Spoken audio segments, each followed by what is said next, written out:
When you come to Japan, going to Onsen or to Sento is one of the main highlights, right? I also often go to Sento near my house, but in Sento there are things that even me, as a Japanese, don't really understand.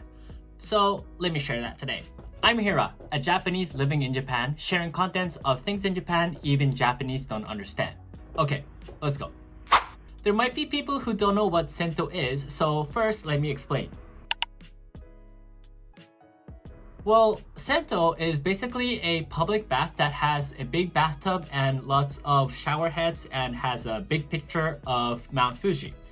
You might be confused with onsen, but Sento is actually just tap water that is boiled, and onsen is hot springs that comes from underground water and has minerals. Well, originally, Sento became popular in the Edo period when most homes didn't have any baths and people used not only get clean, but also to get socialized with their neighbors. So if you go to a local Sento, you'll often see Oji-chan meeting their neighbors and having a chat. You know, Sento has many rules or manners that you should follow. Let me share a couple of them. For many foreign visitors, I guess one of the most familiar rules is probably the ban of tattoos. So the reason tattoos are often banned is because they are linked to the Yakuzas. But honestly, I don't totally agree with that.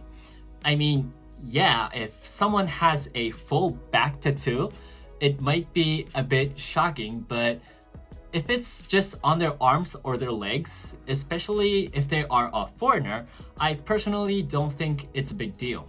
And there are a few other basic rules too, like washing your body before getting in, not putting your towels in the bath, and no swimming, of course. No swimming might be a basic manners for adults, but people often bring kids to Sento too. But the other day, I saw something that really surprised me. A father came into the Sento with his child who was about maybe 6 to 7 years old, and what stood out was that he was carrying the child the whole time. Well, at first, I thought the child might be just shy, but even while showering and soaking in bath, the father kept holding that child. Then I noticed the child had long hair and something was missing.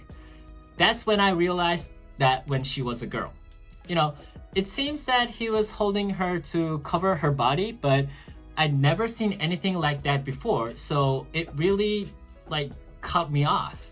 At first, I wondered why her mother wasn't the one taking the child into the bath, but then I thought, well, there are different family circumstances, so I kind of understood.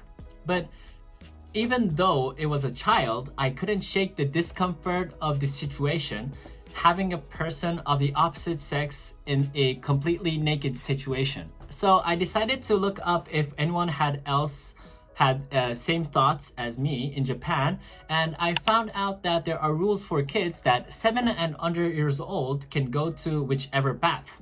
But it seems that until 2022, it was up to 10 years old. There has been some debates about kids bathing with the opposite sex in Japan. That is probably why they under the age limit. But still, even if it's under 7 years old, I personally felt like a bit strange with it. And a person I know actually hates the Sento because of this. Because back in the Showa period, around 1970s to the 80s, there were actually no age limits, and she told me that even a 12-year-old boy was in the women's bath. That's kind of a surprise, right? But what is more is that there used to be an adult man in the women's bath, and these people were called Sansuke. Sansuke were people who worked at the public bathhouses washing customers' bodies and giving massages.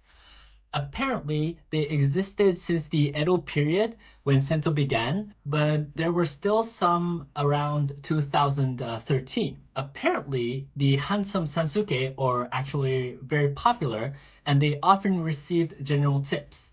However, it was really tough physical labor, so the Sansuke who made money would save up and gradually transition to the coming owners of the Sento.